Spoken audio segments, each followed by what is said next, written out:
when we talk about cultural revitalization and cultural revitalizing work, what we're really talking about is this very deep metaphysical process of dreaming back knowledge and being in active conversation with knowledge and cultural ideas as persons, as people, and inviting them back, creating space for them within these contexts.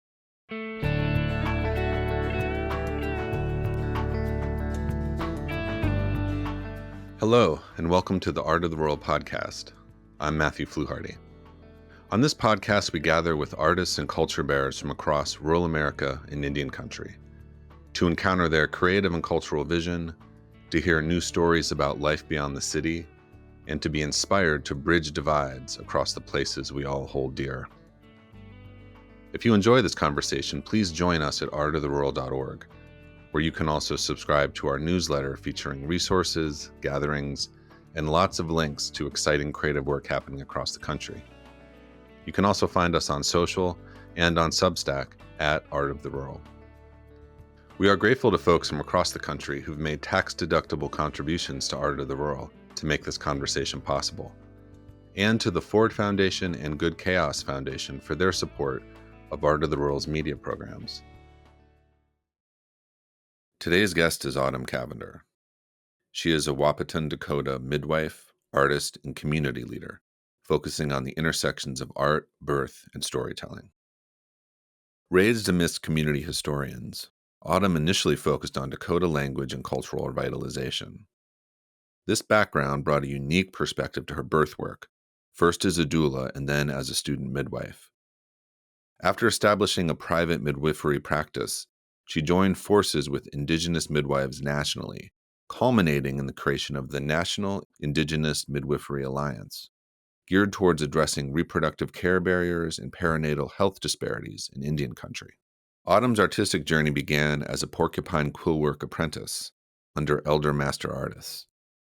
Rooted in her oral history training, she focused on Dakota artistic methodology, resulting in globally recognized digital art. Her work has graced prestigious exhibitions like Miami Art Basel and earned her the National Indigenous Media Arts Experimental Moving Image Award. She is a 2024 Bush Foundation Fellow. Autumn lives near her home reservation of Upper Sioux with her partner, 2 kids, a German Shepherd, and the occasional chicken. Autumn is also currently an Art of the Rural Spillway Fellow, and we're honored to present her exhibition, Hina Puppy, Emerging, this fall at the Winona County History Center, and we are grateful for the support of the Jerome Foundation in this work. During this podcast, Autumn shares her personal journey and artistic practice as one animated by a commitment towards care and cultural revitalization. In this wide-ranging conversation, Autumn discusses how blockchain, decolonization, storytelling, and childbirth are connected points in her practice and the futures it brings into being. And we move in this space from talking about NFTs to native sovereignty to the legacy of Oscar Howe in a way that feels both truly unique but also deeply grounded in cultural tradition and contemporary experience. Our conversation concludes with Autumn's thoughts on how the phases of childbirth might offer us teachings on how to navigate and to be with the overwhelming complexity of this current moment in the world. So, without further ado, please get comfortable and enjoy this conversation with Autumn Cavender. Autumn, welcome to the podcast. I'm so grateful for your time. Oh, thanks so much for having me. Yeah, thank you. I'm wondering, as kind of like an aperture into the conversation ahead and our time together, it's a big question, but I'm kind of wondering how you frame your own personal journey and how it's shaped your evolving creative work. Yeah, I think with any person, any kind of one experience, anything that they move into create is ultimately kind of shaped very much by the entirety of their life story coming to this moment, right? The perspective that I bring to birth work and to the traditional revitalization of Indigenous birth practices is very, very much influenced by my background in cultural revitalization more broadly, specifically Dakota language revitalization, which is very much influenced by the way I grew up, which was very much steeped in hardcore anti-colonial decolonization politics, being raised by indigenous academics trained both in Western and traditional storytelling medium. And so from the time I was a little girl, I always really understood the power and the value of story, and that it really mattered how a story was told and what was the medium through which a story was told. One of the few gifts that I joke that I really do have is I'm very, very good at rote memorization. I was one of those kids who could, like, really just recite an entire movie after having seen it twice and, just call it up in my head. And that skill set of being able to remember the actual bits and pieces of a story, but then to be able to turn around and relay it in a way that was compelling, in a way that moved people, was a really crucial part of my activism, and the work I was doing, particularly as a young person, as a teenager and doing, what would eventually become, doing things like collegiate lectures, right? But at the time, it was mostly just to my teachers, to my friends, at the occasional community speaking gig, or, I was one of those speech and debate nerds in high school. Kind of bringing all of those then perspectives and moving it forward, then understanding that cultural revitalization comes within the context of colonization and conquest and the individual personal stories that we all bring to these things, which then manifests as different people's both triumphs and struggles, in reviving cultural practices, in reviving language, even what it means to speak Dakota for different people is very much rooted in these deep-seated intergenerational cultural experiences. And then when we come to birth, obviously, like, it sounds obvious to say it, but when we really think about it, every single child that is born is really this cumulative point of so much legacy and history, right? We are only here, each one of us individually, because our great, great, great, great, great, great, great, great, great, great, however many times removed grandparents made it long enough to have children, and then their children made it long enough to have children again. And so we are ourselves this culmination of story.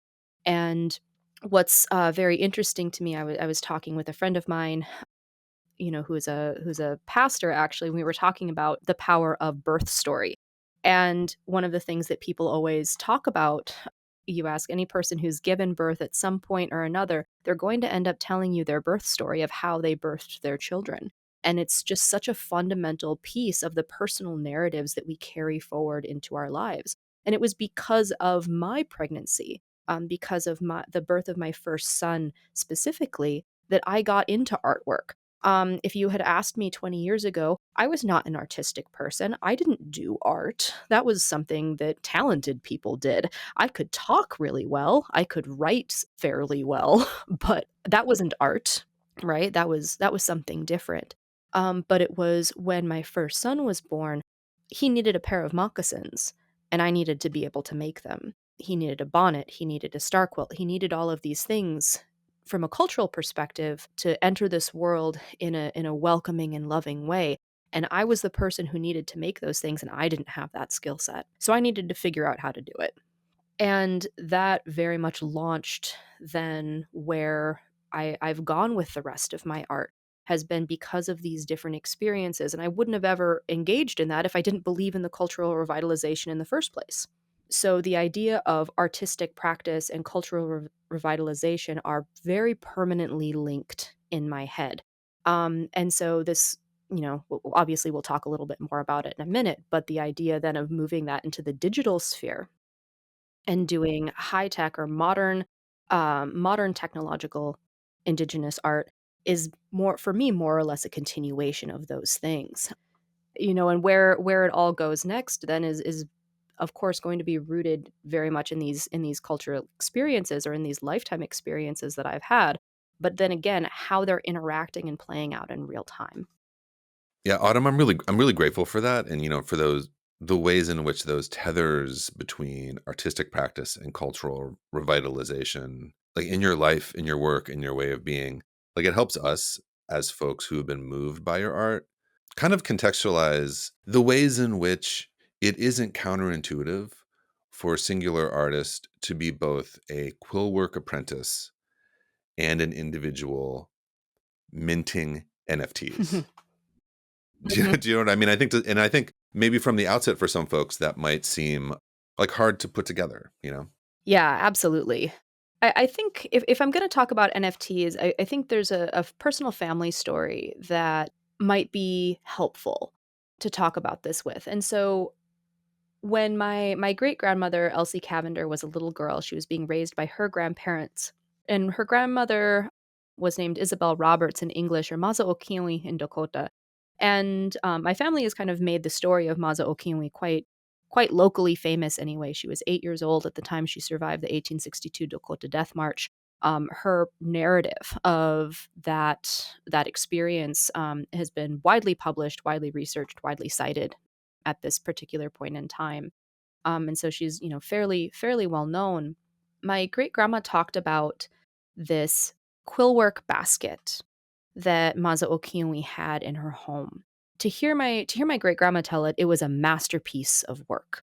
It depicted a village scene, where you had women working on hides against teepee lodges in the background. You had a man coming in from the hunt with a deer slung over his shoulder. Like, it was an incredible masterpiece of quill work, and it was beautiful. And she loved that basket. She loved it so much. She wanted to pull it down off the shelf all the time. She wanted to look at it and just admired it and loved it so much. And one day she comes home and it's not there anymore. And she asked her grandma about it. And her grandma told her that some Washichu folks, some non native folks, had come to the house and they had also seen this basket and they had also admired it and they had asked her for it and she sold it to them. And my great grandma was heartbroken. She said, "Grandma, I wanted that. you know, I wanted this in our family. I wanted that." And her grandma apologized to her. And that's kind of the end of it. And to this day, I have never seen this basket. I have no idea where it is. I don't know the people who came and bought it. I don't know what happened to that collection. I don't know whether they were representatives of a museum or some other institution, or just they're rolling deep as private collectors. What I do know, however, is that within traditional Dakota cultural context, it is like hospitality rules are high placed, right? There is a lot of rules about the obligations that you have as a host when you have somebody in your home. One of the general things, and we kind of still culturally joke about this, even if it's not done quite as much anymore, is that if somebody compliments you on something, on anything really, especially clothing or something that you're wearing or something that you have in your home, it is considered good, right, and proper to immediately give it to that person. This is a lot of ways in which generosity was promoted. Communally, it's a way to do wealth redistribution and gift economy. But it's, this idea, a very deep cultural idea that your personal values should never be tied or rooted to things. And so that if somebody admires something that you have, even a pair of earrings, the correct traditional Dakota response is to immediately remove them and hand them over. And then you add this additional layer of the power dynamic between the colonized and the colonizer, along with the poverty that went along with that particular era. And I can see how this played out in my grandmother's home. One of the things that's fascinating about NFTs, or the non fungible token, is the ability to track a piece of artwork. As soon as it has become minted and that piece of artwork is then tied to this non fungible token, this digital signature that exists on the blockchain, there is, at this point, an unhackable, traceable route that any individual art piece is taking. I can track it as it passes through hands of ownership. I can track how much it sold for, how much it was bought for.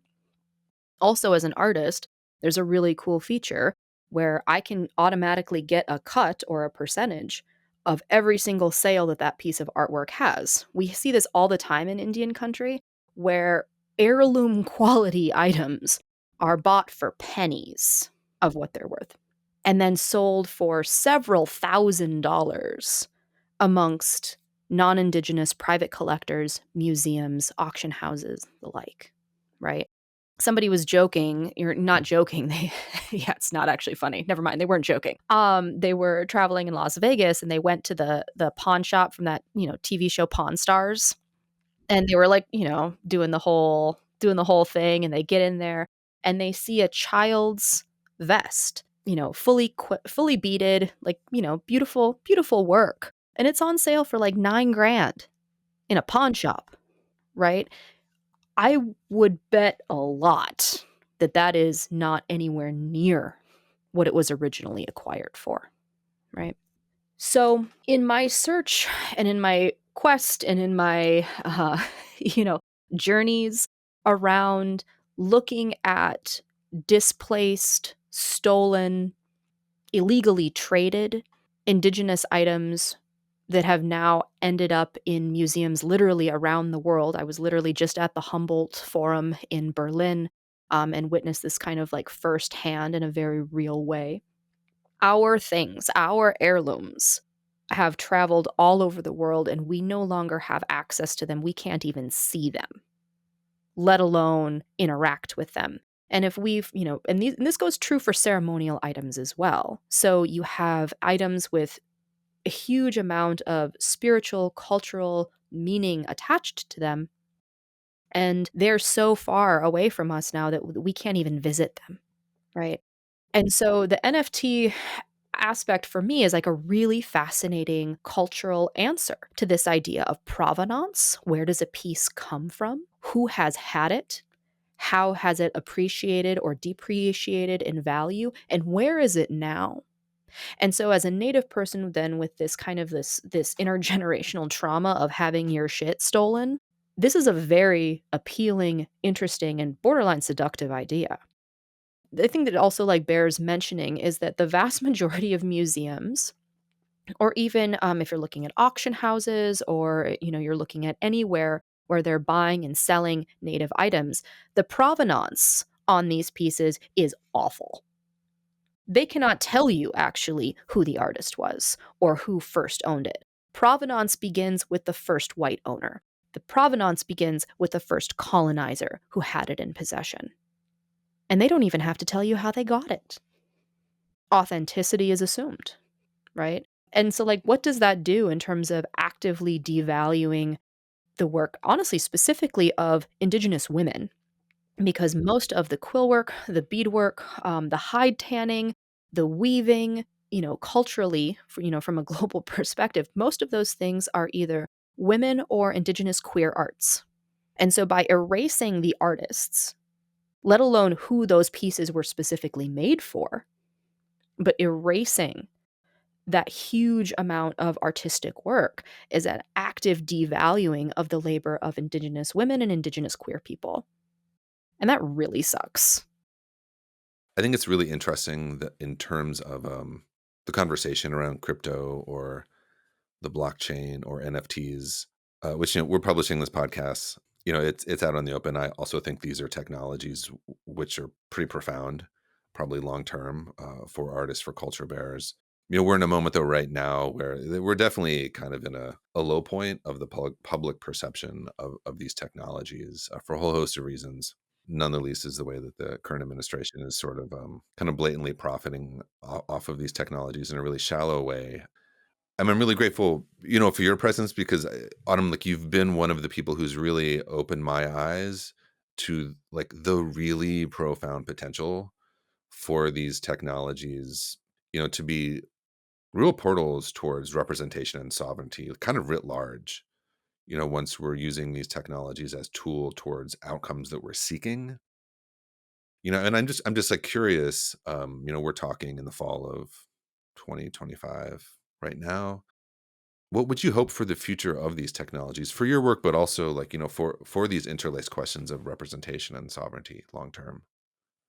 Honestly, it depends upon how long term you're looking. One of the I'm just gonna come out and kind of point blank say it in as a way to kind of frame the rest of the conversation moving forward, and that is this idea that any non-sustainable technology is inherently incompatible with indigenous worldview. right? If it doesn't decompose, it's not inherently good, right? We have to very seriously question the inherent morality of something if it can't decompose, or if it takes, 73 million years to do so, right? So there are very, very real concerns having to do with AI and with rapidly developing technology as it currently exists that are completely separate from what we could maybe call the politics of the current situation, right? We can talk, people talk about, oh, AI, I mean, it's true. AI uses a ridiculous amount of energy, right? Blockchain tech uses a ridiculous amount of energy. Now, what's funny to me is like, the folks who are oftentimes making those critiques will talk about other forms of digital art as being as having a carbon footprint that's so much less than that, as if silicon mining wasn't like a massive health hazard in so many places in the world, right? Just because it's digital doesn't mean it has a low footprint, right? The impact of it is still incredibly real, and it is disproportionately impacting the colonized. Other people will frame it in terms of race, in terms of, folks of color or folks in the global south. But really, when we're looking at it in terms of the global history of places, it is places that are heavily colonized and where the colonial footprint, even if, political control has been quote unquote handed over, where the long term colonial footprint is still very real and still very actively being felt by the people on the ground. So, all of that being said, right? We are then left with this kind of, so that's like long term, right? So my long-term vision, my long-term goal is that we actually don't need any of this tech, and we're not actively using this because we are once more actually living in connection with as in connection with local ecosystem, right? And when you're living in connection with local ecosystem, you don't need something that's silicon based. So now we're looking at the kind of like medium to long term. What is the value of these things? Now, I've kind of already talked about the artistic ability to track. There are also ways that I think are really fascinating to do legal contracts on blockchain. It's the big blockchain thing, right? Don't trust, verify. To have these ability to have a record, an immutable record of ownership, right? For different places. Like there's some really interesting places that we as native folks or, people who are working in activist communities more generally, like that we can weaponize this technology to forward a future that we want. Who owns something? How do we certify ownership, right? And it makes a lot more sense to certify ownership on something that can't be hacked. And that what does that mean for things like the redistribution of wealth? Like everything else though, this is all a tool. The whole phrase of like you can't take down the master's house with the master's tools. I'm like, well, how the hell else do you expect to take it down? I hate that phrase. It doesn't actually hold any water. It does not work either in a literal or metaphorical sense, right? We have done a lot in particularly in activist communities where we apply a lot of morality to various things. It is good to be hardcore into like woke identity politics, for instance, and it is bad to be against it. Even technologies, strategies, and the argument about strategy is actually consumes many activist communities to the point of immobility. We forget, we have to remember that all of these things are tools. Morality is defined by how you apply them. The same hammer can be used to build a house, shoe a horse, or break a window, right? It can be used to kill somebody. The tool is not inherently good or bad. How you use it is. So, in the immediate short term, understanding that there are tools that we are actively using right now that are causing a stupid amount of harm on a local and global basis, like digital technology, for instance, like blockchain, like AI, like all of these things. They are causing a ridiculous amount of very real environmental harm right now. If I boycott that, it's not going to stop being used. Like my personal usage of it is not even a drop in the bucket compared to the surveillance state that we're actively living in. we could all immediately stop using AI tech right now, and it's not going to stop the surveillance state from actively employing it, right? Like, we are not the primary users. No, absolutely, right? Like, it is using us. But, so, yeah, like, how we use these tools in the immediate future and in moving up into this, like, long-term goal of local ecology and land-based ecology again, we have to be able to be fluent in and use the tools that are at our disposal. Otherwise, we're really just gonna end up hand-wringing, to the point of immobility, and that, like, we really can no longer afford to be doing that. I'm grateful for this, and I think maybe this kind of connects a bridge to another room, as we think about your work and the range of experiences which are sort of called forward into those spaces.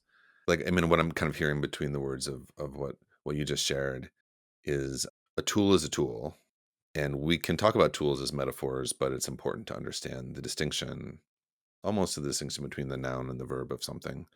And this connects me to another part of the way that you show up in the world. And this is as a midwife, and I'm wondering if I can ask a question about that, maybe as a bridge towards that work, but then also some of the artistic work, the creative work that you have been up to these last couple years.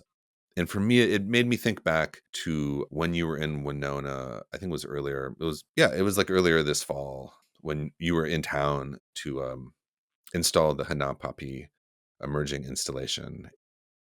We had this really beautiful chance with our friends at Winona State University's Women, Gender, and Sexuality Studies Department, and also the Turtle Island Student Organization, for you to be welcomed to campus and to spend some time with students and to give some public talks. And it was really illuminating for me to hear you speak on your work as a midwife and an activist in that context, which feels in many respects of a similar tonal register to what you've just shared. One of the elements of your lecture, which really stayed with me, has been how you spoke about the health impacts of decolonization and land reclamation. And I think we think about the tools and the metaphors, this leads me, like, through your experience as a midwife, to ask, like, when we're speaking of decolonization, what is that definition to you? And what does it look like in the world? Decolonization has really become a fun buzzword. Everybody's out to decolonize all the things, which, cool. One of the things, though, inherent about the definition of decolonization is that it is not fun. It's actually not a particularly enjoyable thing. And to look at some academic definitions, it actually has the potential to be quite violent, not necessarily in terms of interpersonal conflict, but even in terms of the personal amount of work that is required to actively decolonize. To back up a little bit, what is colonization? Right? We talk about it a lot, but colonization is a process by which a mother country or a mother nation state sends out satellite colonies to different places for the purposes of wealth accumulation for the mother state. And so, what that usually implies, because nobody's usually thrilled about somebody they don't know showing up at their house and saying, okay, all of your stuff now is mine and I'm going to go send it back to make my cousin over there rich. Nobody's thrilled about that process. So, what it requires then is a subjugation of the population that they encounter and all of the social norms and rules that go into that. And then there are social systems that are put in place to uphold the power structure of the colony. Because again, you can't actively have in this case, indigenous residents of a place fighting back against you, right? Because you're here for the purpose of resource extraction. You're here for the purposes of wealth building, right? So it's inconvenient at best to be constantly fighting with somebody over that.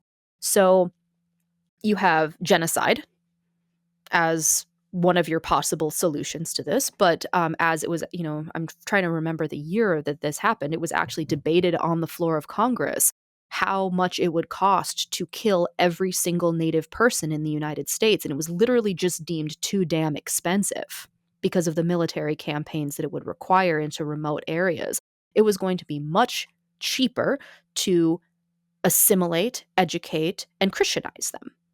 That is cheaper by trying to minimize, diminish, devalue the worldview then of the population you're trying to subjugate, and in the process, turn them into the lowest rung of a caste-based system that you have developed now, because now you can subjugate them because they believe that they need to be subjugated, right? They're not going to actively fight against you as much. This starts to sound real scary then, right? This doesn't sound fun. You create things like classism, you create things like racism, you create things like sexism, misogyny, homophobia. You create all of these other things to devalue and subjugate your target populations so that they buy into the goodness, the righteousness, the divine aspects, the divinely mandated aspects of your cultural subjugation. So that's colonization. To decolonize then, what is, you hear this, again, buzzword, everybody likes to use it. So to decolonize, let's say, a hospital does not actually mean have more brown people work at it, does it? Because one of the things in colonization, and one of the things I talked about in my lecture at Winona State, is that if a people has the ability to heal themselves, you need to take away that ability, and you need to take away their faith in their ability to self-heal so that then they have faith only in your system of healing, your system of medicine, right? Because you can't actually trust them to do that on their own. That has far too much revolutionary potential, far too much self-sustaining, autonomous potential. So, to decolonize a hospital, the way you do that is that you get rid of the hospital.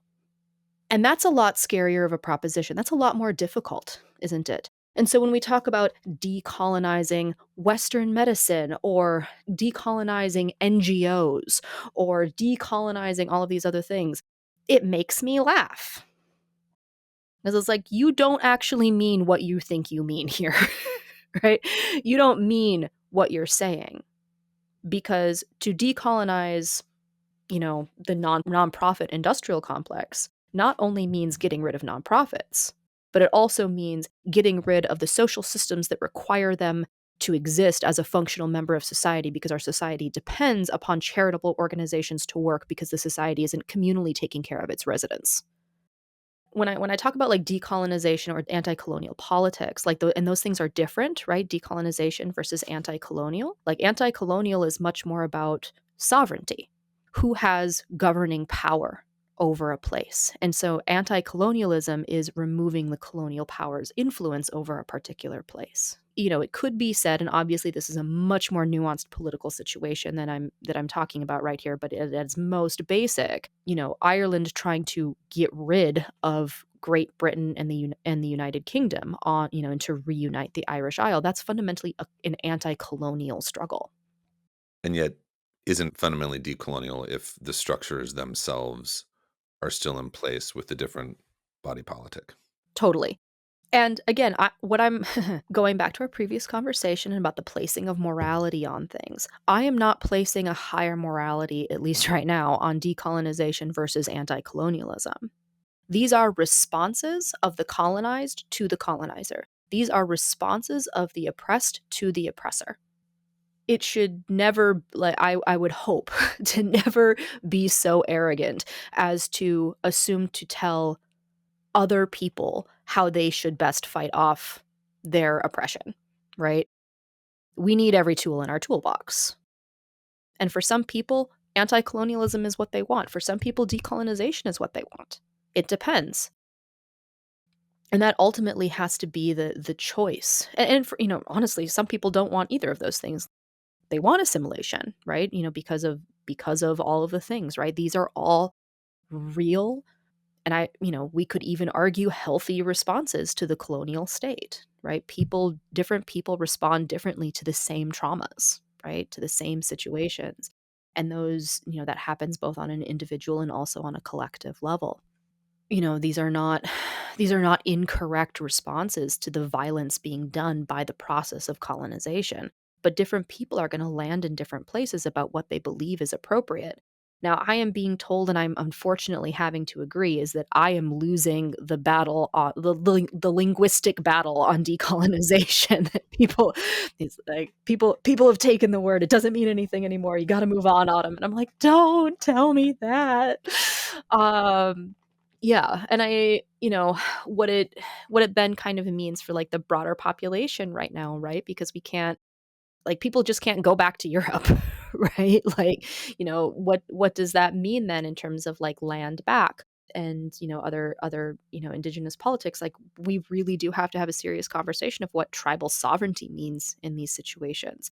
Talking about ecology, something like what 80% of the world's like intact ecosystems and diverse ecologies are in the hands of the ridiculously small amount of native people that still exist globally. One of the things we know for climate change purposes is if you want land to be protected and ecology to be protected, it should be under indigenous control. Like, that needs to be priority number 1. And that has a huge health impact for the entire planet. Absolutely, it does. But kind of circling it back then to health then. Health, when it comes to Native people, is very much impacted by the colonial situation. It's not just race-based. And that's the big thing that has been pushed a lot in the United States is that if we just resolve racism, then these other issues will take care of themselves. Dealing with racism will resolve perinatal health disparity. We know that that's not the case in Native communities, right? Because ultimately, while racism is a tool of colonization, it is not the end all be all of what's causing the disparity in Native populations, right? Like Dakota people coexisted along and co-evolved along with this specific land base here in Minnesota Mokoche for at least 26,000 years if we are like dating based on our own stories and astronomical references within them. My body is evolved to be in relationship with this land base, which means that of all places in the whole entire world, this is where I'm going to be healthiest. If I am allowed to live as a proper, as a top predator within a functioning ecology, this is where my body is going to be healthiest of all places in the world. And so when we talk about the resolving of perinatal health disparities, yes, I mean, clearly this is something I work in. We desperately need the revitalization of indigenous birth practices. There's very specific reasons why particular medicines, particular ceremonies, particular rituals, particular technologies were used at different points of the labor and birth process and the pregnancy and preconception and postpartum and all the things. And without the land base that those things are connected to, they lose a significant amount of their power to heal. This takes me in a like a rivulet of conversation that is like totally inspired by the way that you bring things together, like in your life and your creative practice. This actually takes me to the installations that are currently a part of Hina Papi. It makes me think about the House of the Skin Painters and that installation. I think in particular through like the installation's invitation to be with the piece, to sit within the piece. When you articulated just the centrality of that relationship to the land base, the image of that installation appeared in my mind and the intimacy of it and the invitation of it. Mhm. As a space where you said before, where what's presented is the ability for one to heal oneself, to understand the capacity to heal and to be in presence with beings in a way that feels really generative.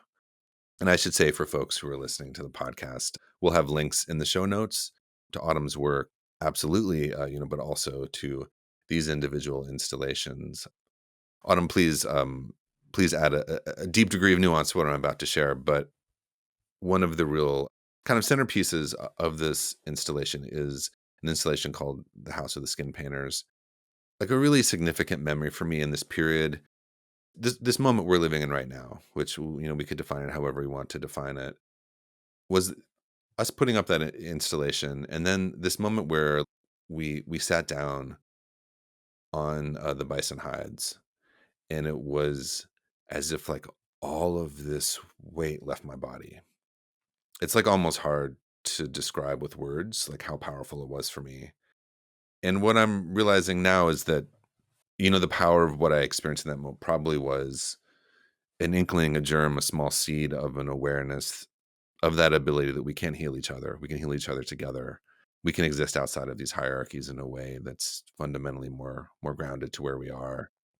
I know that you're going to be able to add so much depth to that, but like I'm curious about the path to that piece, Mm, the House of the mhm. Skin Painters, and just how I mean through this whole journey that we're talking about. Your work as a midwife, your work through both these traditional practices, but also these modern contemporary sort of blockchain practices as well. They all kind of converge in that installation. Like, how did that come about?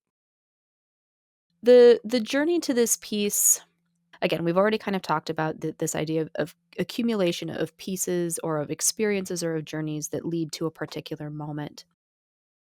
I had this really amazing opportunity to be a fellow through the Springboard for the Arts Rural Regenerator program, and in that particular iteration of the fellowship, I was able to make connections with another Ocheti Shakoin artist named Keith Braveheart, and Keith was working as a curator for an exhibit about the work of Oscar Howe. And so, where he was compiling a bunch of artists and to create pieces in response to Oscar Howe's work. And for those of you who are unfamiliar, when we think about contemporary Indigenous art, really you're thinking about the work of Oscar Howe. He was an incredible artist and painter specifically, but he did mural work as well.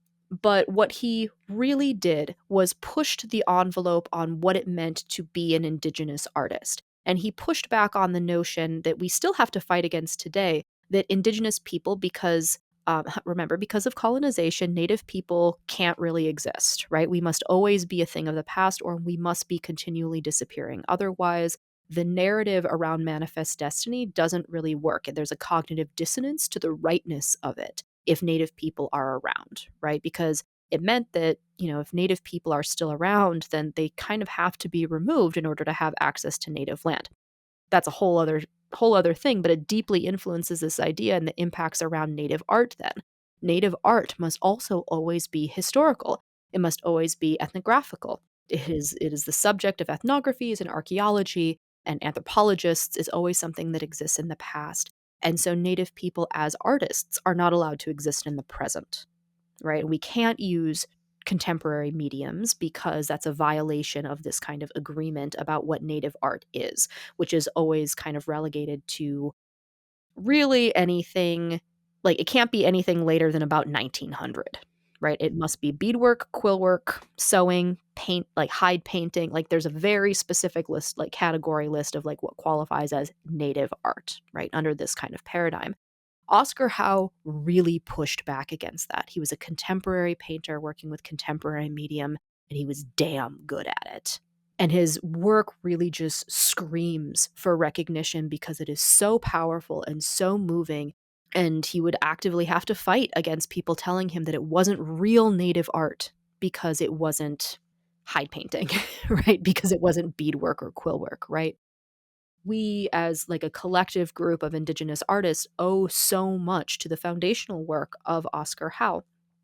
And so I was going through a lot of Oscar Howe's work, and I remembered and one of the paintings that I was going through was actually I remembered that my one of my grandmas had a print of this painting up in her house, and it was of an old man, and he was working on painting a hide, and these like lines of energy were moving around him, and the piece is entitled Skin Painter. I loved that painting, and I loved the various iterations of it that Howe had worked on over the course of his life, and so this was really the pieces that I wanted to be in conversation with or in response to. And when we're talking about Hinapapi, this idea of emergence, to be emerging, is something that I really I really love, because again, coming from this kind of weird, meandering life of working on cultural and linguistic and medical revitalization within a Dakota context, there's this idea of the dreaming that takes place, this very profound metaphysical aspect of dreaming.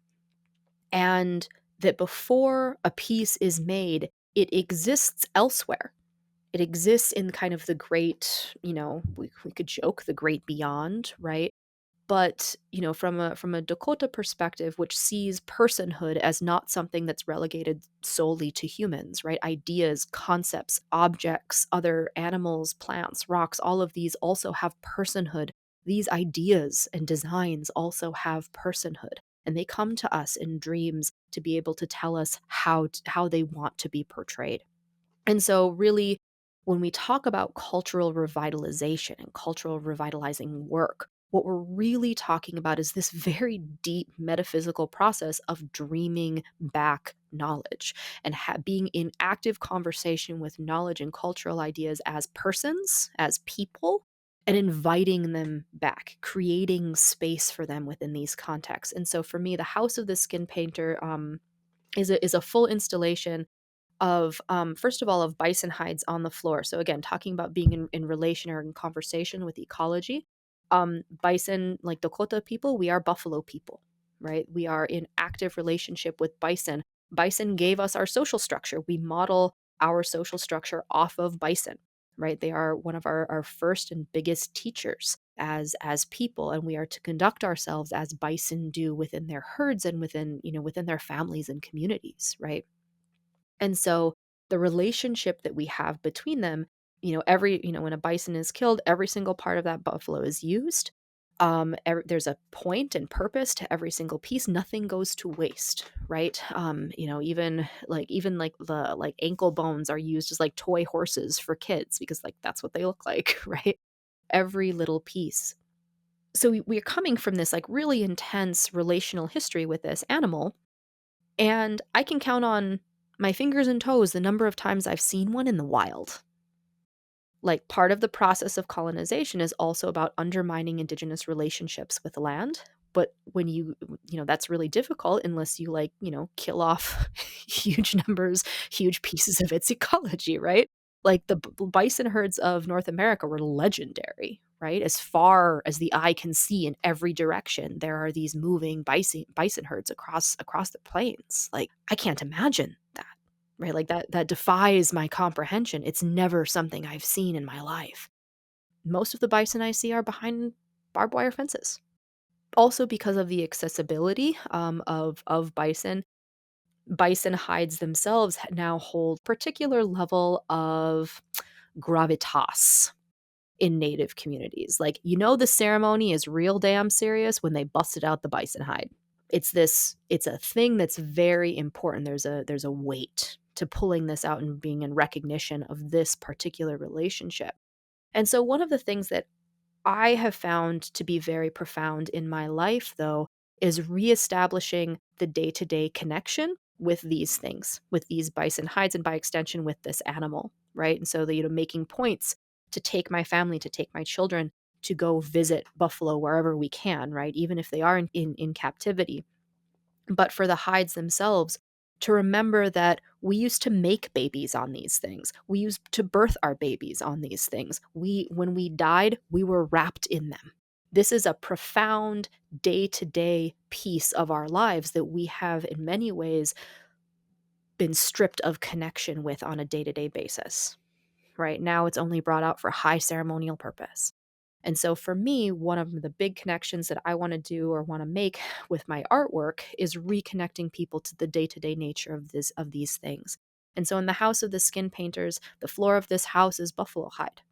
And there's significant enough space on that buffalo hide where people can come into the lodge that's constructed there and sit to be on that hide again. And I was listening to an elder who has since passed on talking about like the power of sitting on the bison hide is honestly, when we talk about it in birth, some of the same physiologic things that happen when a baby is brought skin to chest with a parent, right? Like, heart rate becomes regulated, breathing becomes regulated, like blood pressure stabilizes, like people relax in a very deep and profound way the more flesh contact they have on the big giant fluffy, right? Like, you feel great on these things.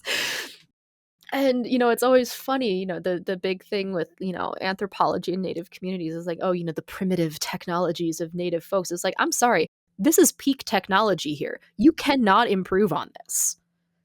Right? Like, this is a weighted blanket of physiologic regulation that I have just by, like, laying on the floor.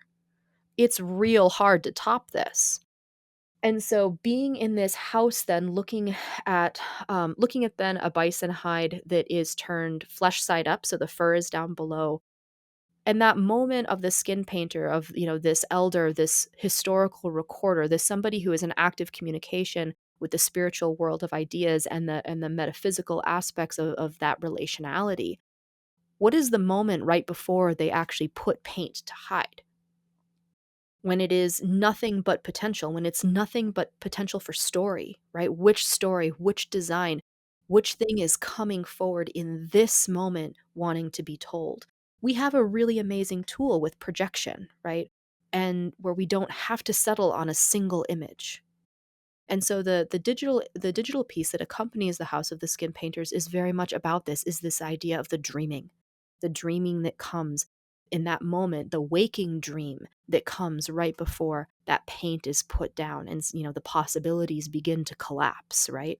It's that moment of timelessness where we get to enter into that space where all things are possible once more within this home, within this guarded, safe periphery of these animals, these other persons, these other people who really do have our interests as humans at their heart, right? Like bison have our best interests at heart. That's part of the relationality between us, to be in this kind of like created ceremonial space within the middle of an art gallery, to be held safely while we dream these things back. And so, really, that's where the title of the installation, or of the exhibit, came from, of hinapapi, this idea of emerging. Literally in Dakota, they emerge, but emerging as trees do from the mist, in this kind of slow, gradual process where something eventually becomes solidified.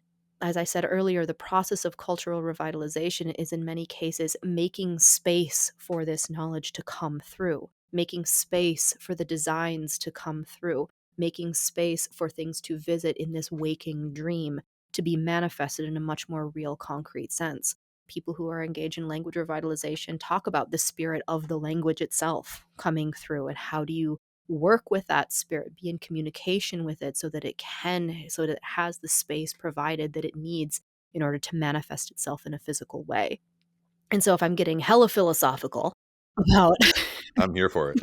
about, you know, all of the art, that's really where it kind of comes from. The same thing actually is very similar to another piece that's hanging in this installation called Wihiaya, or The Passing of the Sun.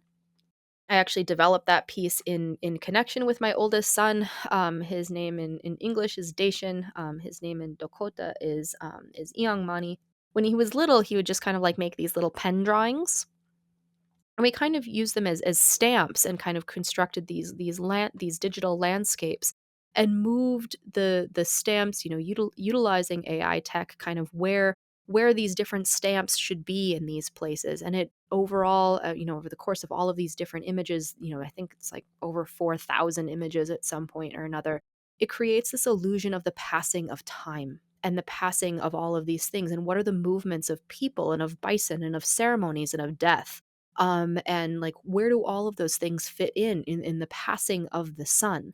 And again, it's this projection, it's a digital projection of time passing.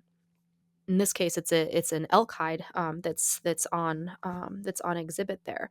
But it's this idea of like what emerges when you allow that passage to happen, when you acknowledge kind of your own impermanence on the landscape, and just sit back and watch that and kind of revel in it, like glory in your impermanence. With that, how does that project and move forward? I marvel at how this installation, or this collection of installations, how it can transform a built physical institutional environment. Yes. I mean, to a certain extent, you have more experience with that than I do. It's there. It's with you right now. Yeah, and maybe this is a conversation for another time, but I'd be really interested to see how it like, how has it transformed that space and the way people interact with it versus other standard kind of, it's also, the history center is also like a historical museum, so there's does all of the history things of the items in the glass cases and people walk through and move through, like, is it different? How do people interact with it? Yeah, I think from my experience, slowly at first, with curiosity, because the gallery, really with I think any art exhibition in the gallery of the museum, there's sort of a taking stock of like, well, what's here? Like I didn't expect something to be here. What's here? And there's a real sense of invitation to the piece. And what I think is powerful is as folks certainly spend time with the installations and the other pieces that are in the show, I think what it can convey, regardless of a person's cultural background or lineage, is a sense of that space. I think the power of an installation in a space like a history center or an art institution or a building that stands and and represents certain things, varying things to different people, is that like we can make these spaces in these institutions outside of these institutions. Like we have the capacity to make space. I think that's a really important reminder, I think, for a lot of folks in this moment. Autumn, I'm so grateful for your time today in this conversation. And I have really one more question. And I think it sort of meditates around that making of space and that potential for story that you were just sharing. And it takes me back to a moment where we were having a conversation together by the Mississippi River this summer, as we were, thinking through elements of your exhibition here in Winona. You asked me like a pretty basic question that I feel like I myself have asked folks like in the last couple months, and it's essentially like, "What's up? How are you doing? Like, what's happening in your work? What's happening in the arts field?" And I find myself when I ask people in my family or people in the world this question, it's really hard for me to articulate like what exactly is happening. Like it feels like a jumble of words. Like I'm trying to use words to approximate a feeling in a moment that is like hard to approximate for whatever reason with words for me. This moment we're in right now. It's like how do you begin to describe it? But you brought so much focus to like I just gave you a rambling jumbling of words like as I am right now. It's just basically the same thing. And but you shared some really deep knowledge and experience with me, and it came out of your role as a midwife. Like what you articulated in this moment as I was like searching for words and just trying to kind of just establish like what is like happening, how for myself, for my family, for my community, for these relationships I'm in, like what are we doing in this moment?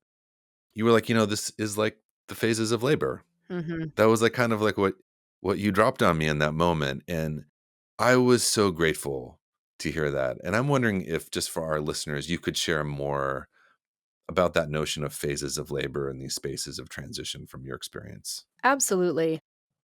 I feel, whenever you get super nerdy about anything, your whole life kind of revolves around it, and you can root anything back to that one thing. And in order to be insane enough to be a midwife, especially a home birth midwife, you've got to kind of be that level of obsessed and crazy about what it is that you do. And if you talk to midwives, literally everything ends up being a birth metaphor at some point in time. So, grains of salt with what I'm about to say, because ultimately, at the end of the day, I am a birth nerd. But what people caveats, um, but what people often talk about, when we ask people, "How are you doing right now?" There seems to be this, kind of exactly what you were talking about, this, "I don't know." I was talking to another friend of mine about it, "Oh, how are you?" She says, "Oh, well, bombs are dropping in Gaza, but my garden's doing really good, and my rabbit is bringing me a lot of joy right now, and, we're about to run out of SNAP benefits, but it's a beautiful day out." It's all of these kinds of conflicting things, these conflicting emotions, and there's this idea or sense of feeling that we're all kind of building up towards this culminating moment. We don't really know where we're going with that. And really, it reminds me so much of transition in labor. So, for those of you who are unaware, Labor is conventionally broken down into four parts, more or less. You have your first stage where you are contracting, where your uterus is contracting, and what it is building up muscle structure in the very top of the uterus called the fundus, and it's pulling all of the things it needs to out of the way so that it then can push baby out in what's called the second stage of labor. And so the second stage is pushing, pushing until the baby is born. And then the third stage is when the placenta comes out. And then the fourth stage is, in the first hour after that. But there's a moment in between that first and second stage where that baby is right about to begin its process of emergence that they call transition. And transition is a wildly uncomfortable place to be from a physiologic standpoint because you're going from this moment of gathering muscle, of gathering strength, and doing all the work of gathering strength, which is a very real thing and a very real process. And now you're going to direct all of that energy towards pushing. And when somebody's in labor, this is where you hear, I can't do it anymore. I'm done. I can't do it. I don't have the strength. If people think they're gonna die, this is the time they think they're gonna die, right? Um, it's a really intense and sometimes quite traumatizing place to be for people. As a midwife, personally, I have a very real soft spot in my heart for people who are what we call grand multips, people who've had 5 or more babies, because they get to transition and they're right about to push. And what's funny is their contractions will sometimes just completely stop, and they'll say, "I don't want to do it anymore. I don't want to do it. I don't like this part. I'm not going to do it." And as a care provider in these circumstances, I have a choice, right? I have a choice on how I'm going to respond to this person going through this massive transition in their, literal transition in their lives. Like, this is the moment that they actually stop being the person who they were before, and now they're going to be the new parent of this child, right? This is the before and after moment for people, right? Because no longer, right at this point, you're no longer pregnant, right? You're no longer the person you were when you were pregnant. Now you are beginning this process of parenthood because your baby is about to emerge into this world. And the ego death that goes with that, and the grief and the mourning of all of the person who you were or you could be, is now, those possibilities are collapsing because from now forward, you will be the parent of this child. And usually in hospital situations, as a doula, this is something I would see a lot. Somebody gets to 10 centimeters. Okay, we're pushing now. That's what's going to happen. Now you're 10 centimeters dilated. That cervix is all the way out of that. Let's push, right? And that transition period is oftentimes taken away from people because they're just being told to push, whether or not they have an urge to, right? Whether or not they feel like it's time for them to push. Now, 10 centimeters, you better do it. But being in this place of transition is actually crucial because, as I've learned from these grand multips having their babies, we don't get to be done until they decide to take up the work. We're going to sit and transition, and I tell people this. It's like, okay, cool. You don't want to do it anymore. That's fine. But we don't get to be done until you do it. I'm going to sit here for as long as it takes for you to decide that this is something you want to do. But we don't get to be done until you do it. Because ultimately, the only way out through any of this, the only way out is through. There's not a detour.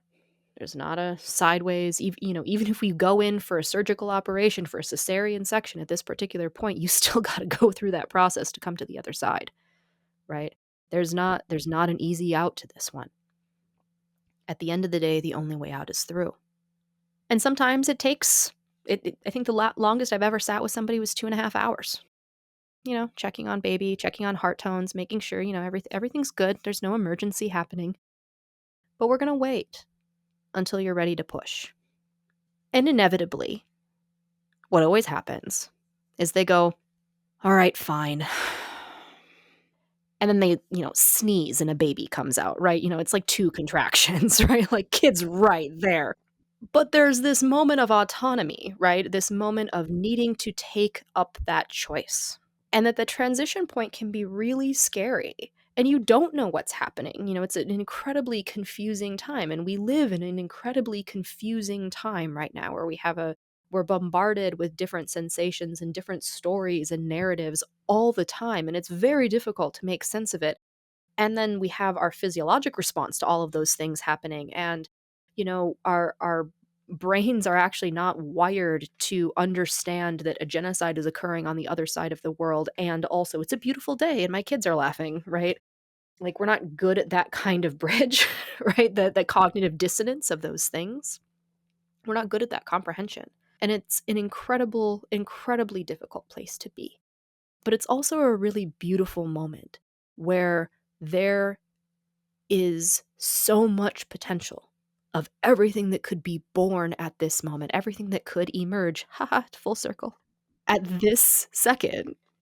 And it would be a waste if we succumbed to the despair of that confusion, because life is always confusing and there are always going to be dirty dishes in the sink and, the dusting that needs to be done. But right now our children are laughing. And how do we make sure that children can laugh everywhere, right? That children can play everywhere, that everyone is fed, that if one of us is suffering and hurting and unable to make ends meet, it is because we are all in that boat together, not because there is a caste system that has differentiated you from me, your children versus mine. How do we take the power of this moment and transition into something beautiful? Because we can sit here in despair and confusion and refuse to move for as long as we want to, really, but we're not going to come out to the other side until we choose to push. Thank you so much for that. Of course. Thank you for sharing that with our listeners. I'm so grateful for this conversation, and we really just have one more question, which is the question that we ask everybody who joins us here, and it's a fun, beautiful question, which is, what is moving you right now? What's giving you energy and inspiration? And that can be anything from food to art to books to music to websites to practices to anything really. And are there any recommendations you'd leave for listeners? But yeah, what's moving you in this moment? Oh, as I may or may not have made clear up to this moment, definitely my kids right now. I'm a hockey mom, so hockey season is in full swing, whether I'm ready for it or not. That is definitely moving me, even if I don't necessarily always have the energy for it. Um, my oldest is, I'm actually, like, just always consistently amazed by this kid's creativity, but he's kind of, like, in this moment right now where he's trying to make a comic book a day, and yeah, and he's in this kind of, like, cool.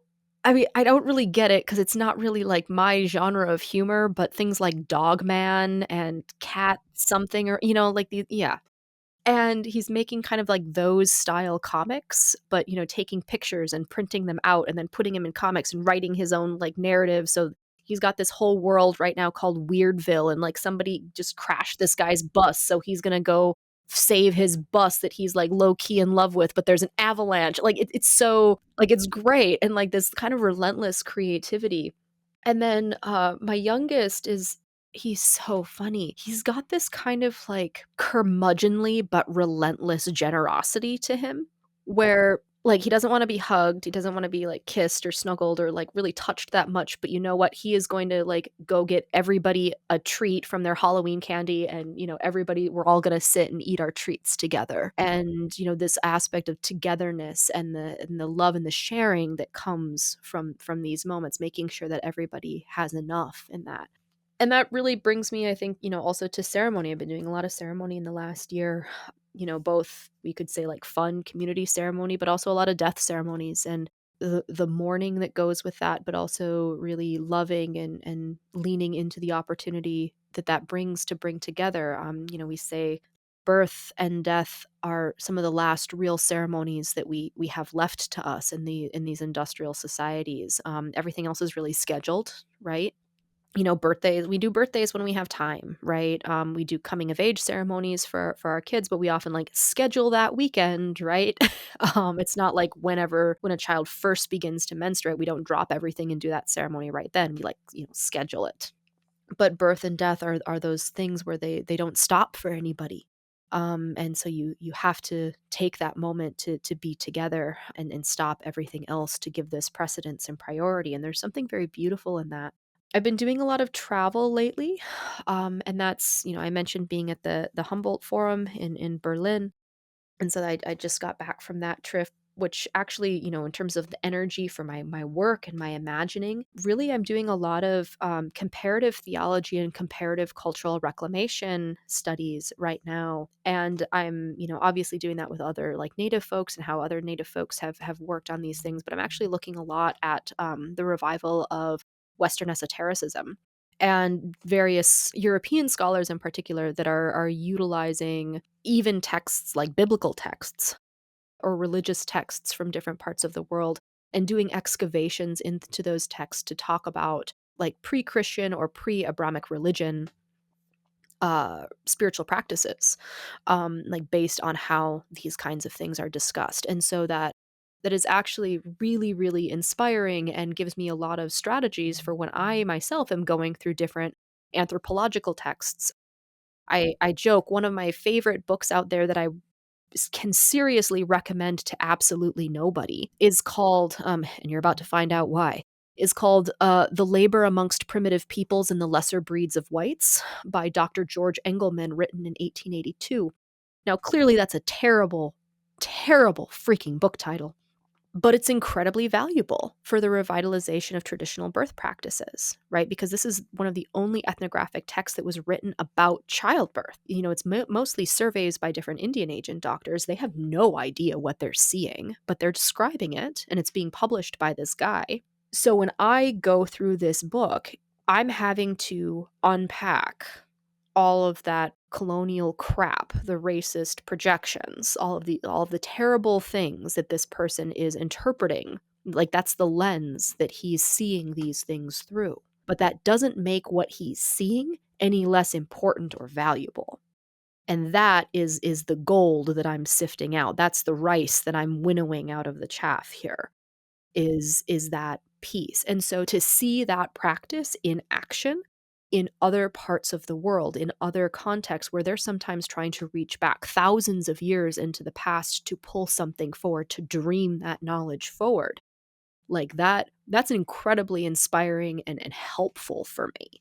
Even if it's not necessarily super culturally applicable, like a lot of Western esotericism is not it's not particularly useful to me, right? But the methodology, the process is, and the excitement that people are bringing to that study is a kind of energy that is sometimes really lacking, or at least for me, lacking in a lot of native circles because if we're so kind of weighed down sometimes by the trauma of it, by like the day-to-day bullshit of it, that the excitement of it, where people are sometimes uncovering or reconstructing a ritual for the very first time and being so over the moon about it. And we're like, "Oh, okay, cool." Like, it makes me so much more grateful for the fact that we still have, to say that we have a continuous tradition of spiritual practice and stuff like that in Native community is not entirely accurate, right? Like, there's definitely certain things that have been pulled through, but it's mostly an amalgamation of pieces that people have accumulated and brought together and pushed forward, that are now coming down to us as living traditions. But at one point, they kind of had to be amalgamated, if for no other reason than because in 1862, when they rounded everybody up, one of the first things they did when they reached the concentration camp in Fort Snelling is they rounded up everybody's bundles of spiritual items and burned them. We have so few of things that are, I mean, not even ancient, right? Like, that's just 150 years ago. Like, we don't have anything really that predates that because it was all very intentionally destroyed. And so we sometimes kind of get weighed down by the immediacy of that violence. But it does make me insanely grateful for the things that we do have, for the narratives that we do have. And so, definitely keeps me from that level of despair by seeing the excitement of other people doing this same kind of work in a different field, reaching so much farther back and having to remake everything more or less from scratch is it's incredibly inspiring to me. Autumn, thank you so much for your time today and for this Well, conversation. thank you again so much for having me. And yeah, this has been a real pleasure.